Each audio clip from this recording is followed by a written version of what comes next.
What's up, everybody? Matt Gajewski here, back again with the Odd Shopper channel. And today we're going to give you a brief rundown of the top Saturday Week 7 college football games.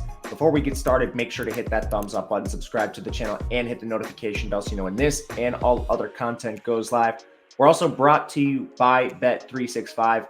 New users can make a deposit of at least $10, then make a $5 wager on anything you'd like. Whether it wins or loses, they are giving you $150 in the form of bet credits. You must be in these states: Kentucky, Ohio, New Jersey, Virginia, Iowa, Colorado, 21 or plus. Except Kentucky, you could be 18. If you or someone you know has a gambling problem, please call or text 1-800-GAMBLER. Link in the video description below. Now, this is the short form best games of the week. If you want the full Week 7 breakdown, check out Betting You on this very channel with myself and Ben Raza. But the number one game on the board is Oregon taking on Washington. You can find Oregon at +3 right now, the total 67.5. I think that +3 is important in this game, and it's a number I've actually already taken myself. We don't have a ton of data points for these two teams, especially on the Washington side. They played the weaker strength of schedule to date, and nothing against them. That's just the way it shook out. Whereas Oregon's played Texas Tech as a real data point. They beat up on Colorado, who's a decent team, and most recently they killed Stanford.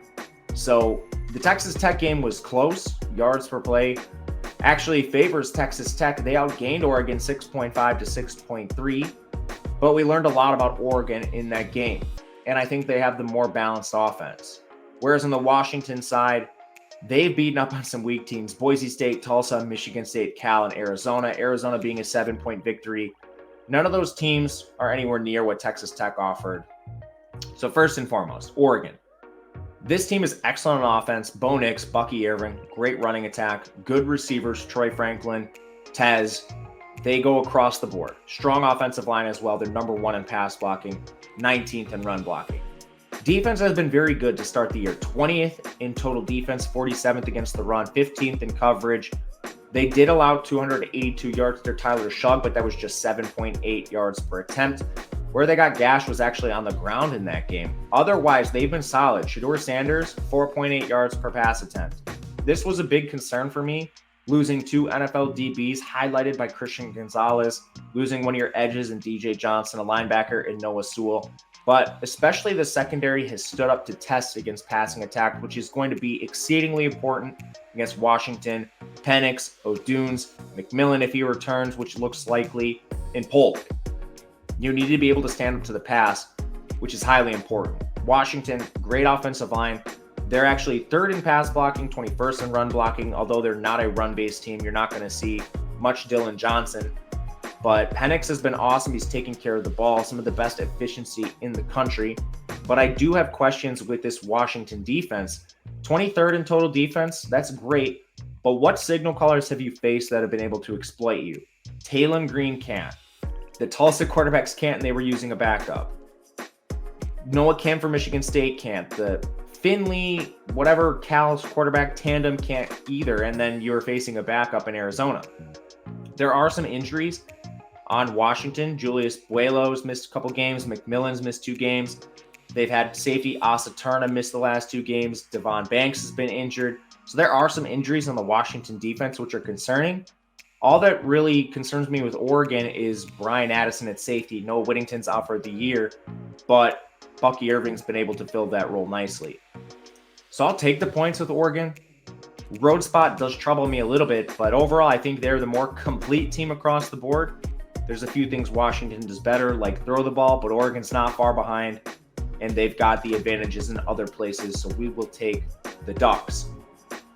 The second biggest game, and of course there's a drop-off here. We're trying to look at games that might have national title implications. We've got USC taking on Notre Dame. Of course, USC's undefeated, so they're technically still in the conversation. Notre Dame now has 2 losses. They are eliminated. But USC gets their stiffest test to date. They've beaten San Jose, Nevada, Stanford, Arizona State, Colorado, and Arizona. Many of those being closer than they should have been. Highlighted by Arizona, who outgained USC in yards per play, 6.6 to 6.3, and should have had a victory. Notre Dame has now suffered 2 losses, Ohio State, where they had the positive post-game win expectancy, and Louisville, where they got demolished. I personally attribute a lot of this to coaching.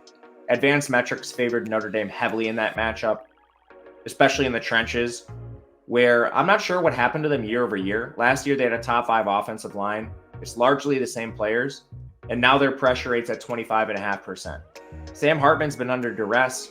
They've been playing like phase-on, walk-on lacrosse receivers over Greathouse, 4-star freshmen, which I personally find extremely hard to believe that lacrosse players are better than your 4-star freshmen.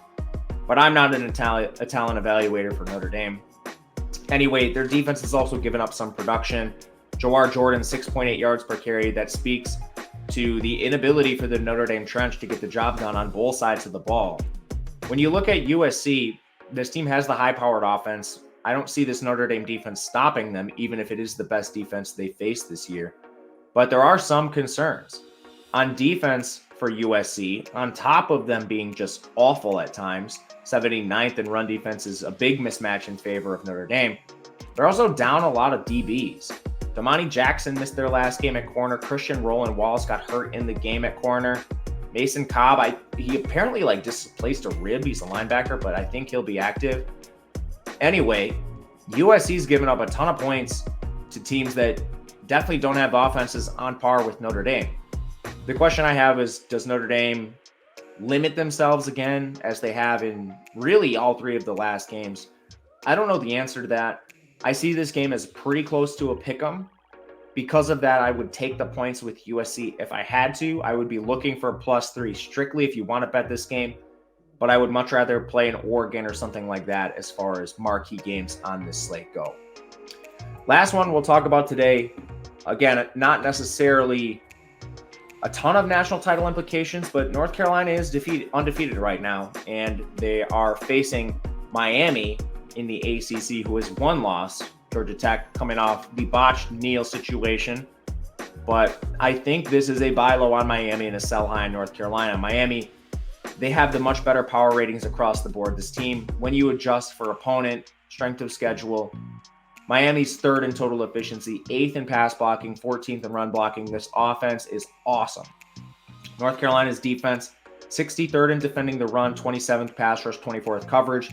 I think some of that is level of competition. They've really only faced 1 competent signal caller, and that was Spencer Rattler, who diced him up for over 300 yards, 8.4 yards per attempt, despite his offensive line not blocking. Since then, they faced Joey Aguilar, the backup for App State, Ethan Kaliak-Manis for Minnesota, who can't throw, Phil Jurkovec for Pittsburgh, who can't throw, and Garrett Schrader for Syracuse, who can't throw. We've got a lot of potential elevated stats for North Carolina that might not actually be the case, especially seeing what Rattler did to them. We know that Van Dyke typically takes care of the ball. In that Georgia Tech game, I mean, Miami should have smashed this team. 5.5 yards per play, Georgia Tech 4.7. Miami had an interception at the Georgia Tech 21. They had an interception at the Georgia Tech 25. And they had a turnover on down at the Georgia Tech 43.